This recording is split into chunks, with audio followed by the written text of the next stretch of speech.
¿Qué pasó en el cine en el año 2010? Ese año el cine vivió un equilibrio único. Por un lado, grandes producciones que arrasaron en taquilla y marcaron a toda una generación, y por el otro, propuestas más arriesgadas y personales que hoy siguen vigentes y se sienten igual de actuales que en su estreno. Fue un momento en que lo masivo y lo íntimo convivieron en la pantalla, dejando una huella profunda tanto en el público como en la crítica. Ese año Christopher Nolan estrenó El Origen, una de esas películas que llegan para redefinir el cine contemporáneo. Con una premisa ambiciosa, la posibilidad de entrar en los sueños de otras personas e implementar ideas, la película llevó la ciencia ficción a un terreno más filosófico y profundamente humano. ¿Qué es real y qué no? ¿Podemos confiar en nuestra memoria, en nuestros sentidos, en nuestros propios pensamientos? Nolan construyó un relato en capas donde cada nivel de sueño funcionaba como una pieza de un rompecabezas que el espectador tenía que resolver. Pero más allá de la complejidad narrativa, El Origen cautivó por su espectacularidad visual: ciudades que se doblaban sobre sí mismas, pasillos de hotel donde la gravedad desaparece y un clímax de acción que ocurría en tres planos temporales distintos al mismo tiempo. Su final abierto, con el famoso trompo girando, se transformó en uno de los momentos más debatidos de la década. Hasta hoy sigue generando teorías, análisis y discusiones sobre si Cobb estaba soñando o no.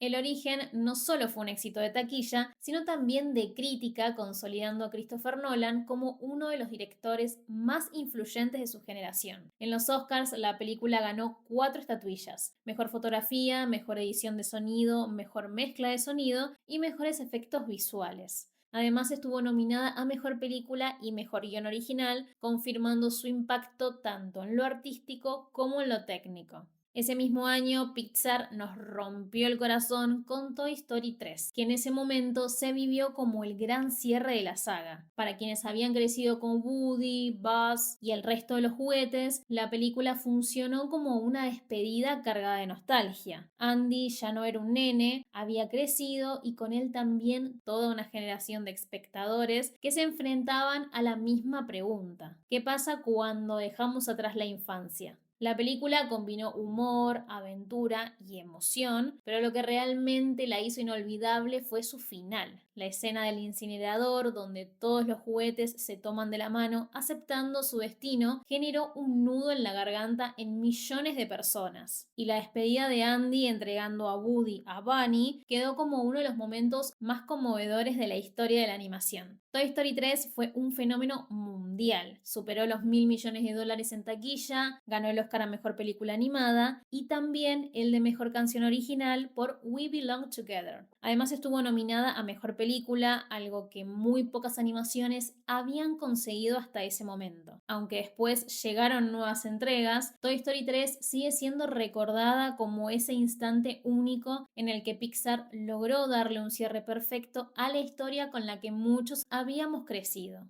Mientras tanto, Harry Potter y las Reliquias de la Muerte, parte 1, marcaba el comienzo del fin para la saga que había acompañado a millones de fans durante más de una década. La historia dejó atrás la inocencia de los primeros años en Hogwarts y se volvió mucho más oscura, mostrando a los protagonistas fuera de la escuela, perseguidos y enfrentándose a un mundo dominado por el miedo. Fue una entrega cargada de tensión, con momentos de acción épica, pero también de silencio y reflexión, donde se notaba el peso que cargaban Harry, Hermione y Ron en esta etapa final. El simple hecho de dividir la última novela en 2 películas convirtió a esta primera parte en un preludio lleno de expectativas, donde cada detalle era analizado por los seguidores que habían crecido junto a la saga. En taquilla fue un éxito absoluto, consolidando a Harry Potter como uno de los fenómenos culturales más grandes de la historia del cine, y para los fans significó empezar a despedirse de un universo que había marcado su infancia y adolescencia. También fue el año en que Tim Burton reimaginó Alicia en el País de las Maravillas, una versión oscura y extravagante del clásico de Lewis Carroll que dividió la crítica pero arrasó en taquilla, superando los $1.000 millones en todo el mundo. Con su estética gótica, personajes excéntricos y el sello inconfundible de Burton, la película se convirtió en un fenómeno visual que no dejó a nadie indiferente. El diseño de producción, los efectos digitales y la interpretación de Johnny Depp como el sombrerero loco marcaron el tono de una propuesta que, más allá de las opiniones encontradas, funcionó como un verdadero evento cinematográfico. Su éxito abrió la puerta a la moda de los live action e inició una estrategia que transformó a Disney, redefiniendo cómo revivir sus clásicos animados para nuevas generaciones. Ese mismo año, Disney apostó fuerte a la animación con Enredados, la cual marcó el regreso de los musicales al estudio. La película recuperó la esencia de los clásicos de princesas, pero con una animación moderna en CGI y un humor fresco que conectó con nuevas generaciones. Más allá de ser la primera princesa animada íntegramente en computadora, lo que distinguió a Enredados fue su capacidad de equilibrar la tradición con lo contemporáneo. Canciones memorables de Alan Menken, una protagonista fuerte y carismática como Rapunzel, y una historia que no solo hablaba de amor, sino también de libertad e identidad.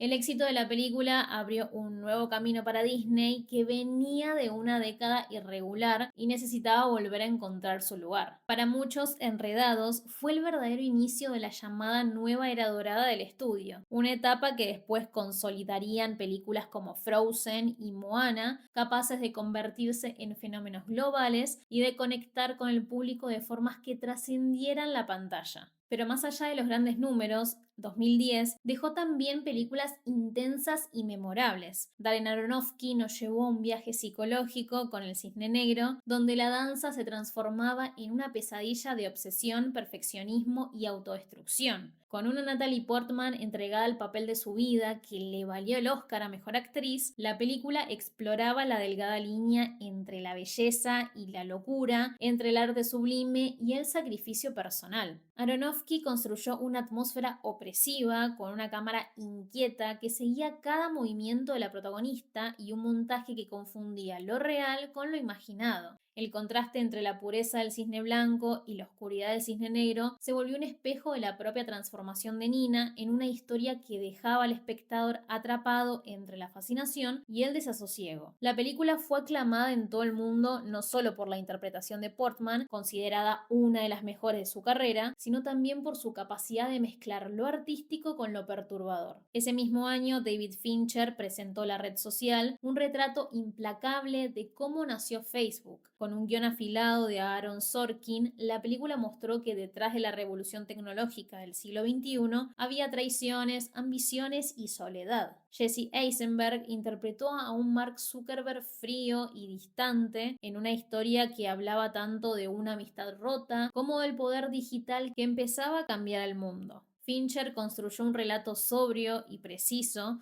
donde cada diálogo parecía una batalla y cada corte de montaje marcaba el pulso acelerado de la era digital. La música hipnótica de Trent Reznor y Atticus Ross reforzó esa atmósfera de modernidad y aislamiento, convirtiéndose en una de las bandas sonoras más influyentes de la década. La Red Social se transformó en un clásico inmediato y en una de las películas más importantes para entender cómo Internet empezó a moldear nuestras vidas. Su impacto quedó reflejado también en los premios. Ganó 3 Oscars, mejor guión adaptado, mejor montaje y mejor banda sonora, confirmando que era mucho más que una biopic tecnológica, era un espejo de los tiempos que venían. Danny Boyle llevó a James Franco a un papel extremo en 127 horas, basada en la historia real de Aaron Ralston, un montañista que quedó atrapado bajo una roca en medio del desierto. La película es un ejercicio de tensión pura, casi todo ocurre en un solo escenario con un único actor sosteniendo el relato. Acá Franco logró transmitir desesperación, dolor y resistencia de manera tan convincente que la experiencia se volvió casi insoportable para el espectador. El clímax, con esa escena inolvidable de supervivencia, convirtió a la película en un símbolo de lucha y voluntad humana. Ese mismo año, los hermanos Coen volvieron al western con True Grit,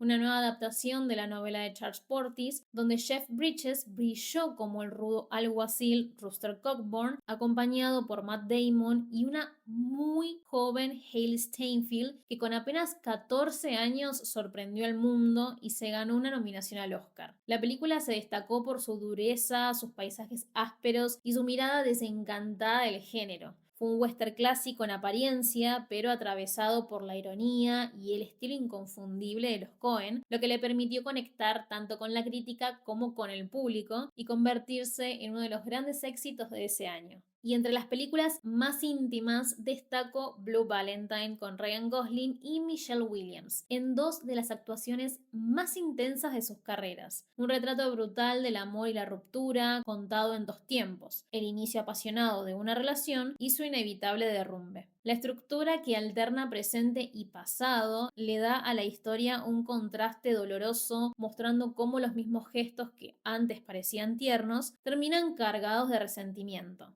Cruda, honesta y sin concesiones, la película se transformó en un espejo incómodo sobre lo difícil que puede ser sostener el amor en la vida real. Su mirada naturalista, casi documental, y la química desgarradora entre sus protagonistas la convirtieron en una de las historias románticas más duras y realistas de la década. 2010 también nos dio películas que hoy son de culto. Martin Scorsese y Leonardo DiCaprio nos enredaron en el misterio de la Isla Siniestra, un thriller psicológico cargado de atmósfera donde la línea entre la verdad y la locura se volvía cada vez más difusa. Ambientada en un hospital psiquiátrico aislado, la historia jugaba constantemente con la percepción del espectador, haciendo que cada pista pareciera un engaño y cada revelación abriera nuevas dudas. La interpretación de DiCaprio aportó una intensidad desgarradora, mientras que la puesta en escena de Scorsese transformaba la isla en un espacio opresivo y casi fantasmagórico. El giro final, tan inesperado como devastador, convirtió a la película en una de las más comentadas de la década, alimentando teorías, análisis y múltiples revisiones para descubrir nuevas capas de significado. Con el tiempo, La Isla Siniestra se consolidó como un clásico moderno del género, demostrando que Scorsese no solo dominaba el cine de gángsters, sino también el del suspenso psicológico.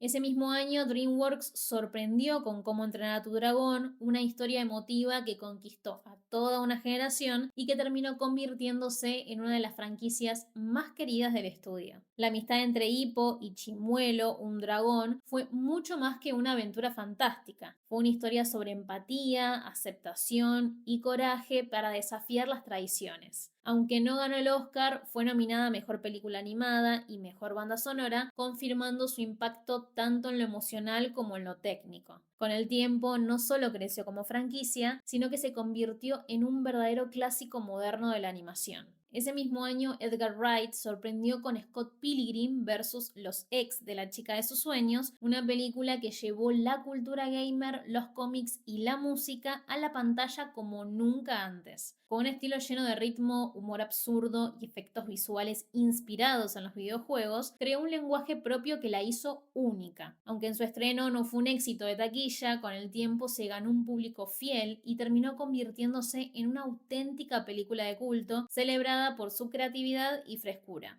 Y Kick-Ass se animó a darle un giro irreverente al género de superhéroes. Con una mezcla de violencia explícita, humor negro y una estética de cómic, rompió con los moldes tradicionales del género. Sus protagonistas no eran dioses ni millonarios con trajes tecnológicos, sino adolescentes comunes que decidían ponerse una máscara y salir a pelear contra el crimen. La película fue sarcástica, desfachatada y tan brutal como divertida, anticipando en parte la fiebre posterior por los antihéroes en el cine y las series de superhéroes.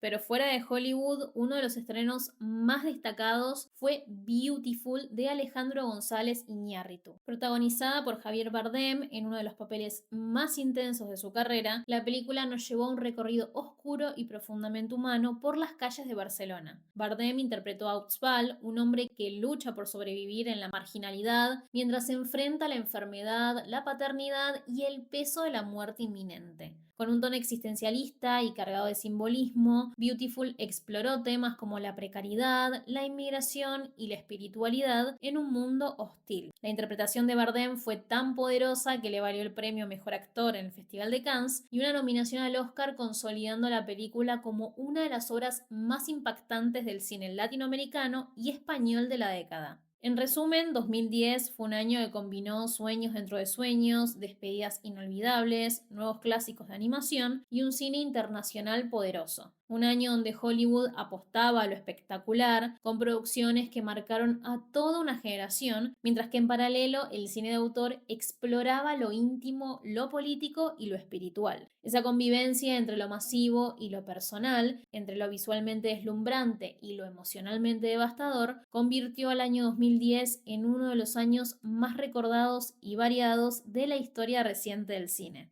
Y para ustedes, ¿cuál fue la mejor película del año 2010? Déjenmelo en los comentarios y no se olviden darle like al video, compartirlo y suscribirse para más contenido sobre el mundo del cine y las series. Nos vemos en el próximo video.